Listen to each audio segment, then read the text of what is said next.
Hey guys, so today it's all about crypto, stock market versus real estate. What happens? Well, we all know what's happened to the crypto market, right? If you're one of those guys that is a crypto genius till about a month and a half, 2 months ago, guess what? You probably made millions and then probably the market crashed. So that's not news to most people, and it's not that I'm being hard on crypto, but the fact is that 99.9% of the investors that have been so-called investing in crypto absolutely had no clue what they were doing, and they thought they were going to get rich overnight. So if you're a cryptocurrency investor, you have loads of money and you don't mind putting maybe 10, 20, 30, 100,000 or just $1,000 apart aside, and then if you lose it, if it's no big deal, great, go ahead, invest in crypto. You may be a multimillionaire one day and then you may go broke one day, but that's just the nature of crypto. So we're not even going to talk about that. Number two is the stock market. Well, today for the year, we're at minus 16, meaning the stock market is down. So a lot of panic in the market, and a lot of panic is because of inflation, rates have gone up, so on and so forth, and so the drunk monkeys are out, meaning that, oh my God, everything is going to hell in a handbasket. Just a few months ago, everything was great, we were on top of the world, and it's just the mood of the market. Now, having said that, well, what happened? In 2020, 2021, everybody and their brother that was sitting at home, they were going to become the next Warren Buffett. They started investing in the stock market. There was tons of new interest. And this is not just in the United States, this was globally. If people had time on their hands, well, guess what they were doing? They were playing with the stock market, and the stock market went up. Today, it's come down. Now, I don't personally invest a lot in the market, so I'm not going to say whether it's going to go up, whether it's going to continue to go down, but certainly the mood of the market is bad. What we're really going to talk about today is about real estate, which is where do I think the market is going? And please follow this process because there is a logic to this particular way of thinking. So let's look at some of the kind of headlines. To me, if we look at the numbers, the market is going to come down by 5 to 8% on the real estate side. But hear me out. So if you look at the news, and if you open YouTube, if you open any of the channels, if you open any sort of Yahoo News or any of those things, right, you're going to see kind of headlines like these. A lot of these headlines are only meant to attract your attention. The person who is presenting their case may have a totally different viewpoint, but most of the headlines are not going to be positive. They're always going to be negative because that's what grabs a viewer's attention.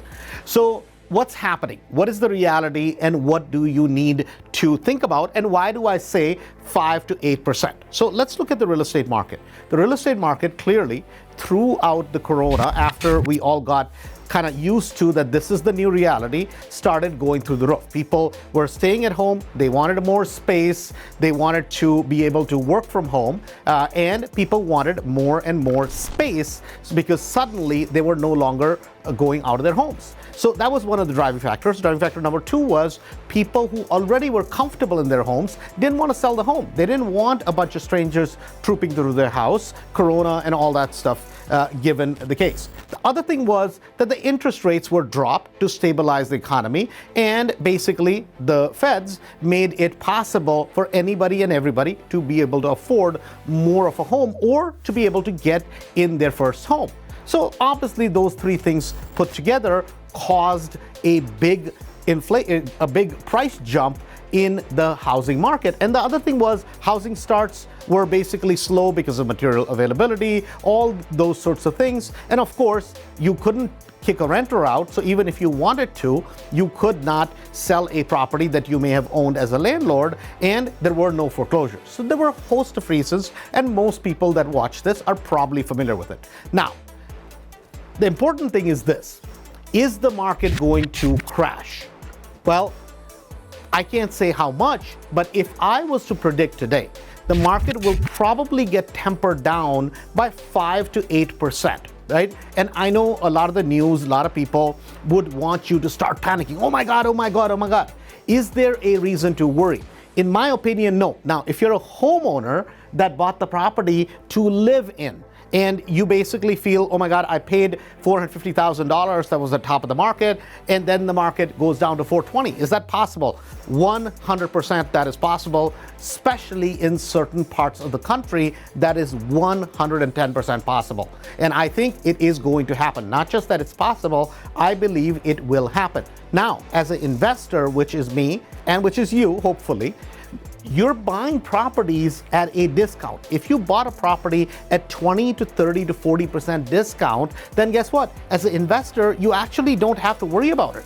Because when the market comes down, guess what happens? The properties that you're buying as a real estate investor, you start getting better deals. If you're buying properties in the MLS, you start seeing more and more properties. There's more price reductions. You can negotiate with sellers harder as the market mood changes. If you're buying properties off market, guess what happens? Well, you again start being able to get bigger discounts because on an average, everybody thinks, oh my God, the real estate market is bad. Is this 2008? Absolutely not. It's nowhere close to 2008, but guess what? You want people to think, you want the average homeowner to think, oh my God, it's really bad. See, the difference is this. In 2000 or 2001, 2008, 2010, we did not live in a social media era. Today, we live in a social media era. So when things are good, everything is so exuberant that it is ridiculous. It has nothing to do with reality. When things turn even a little bit, well, guess what? Oh my God, it's the collapse.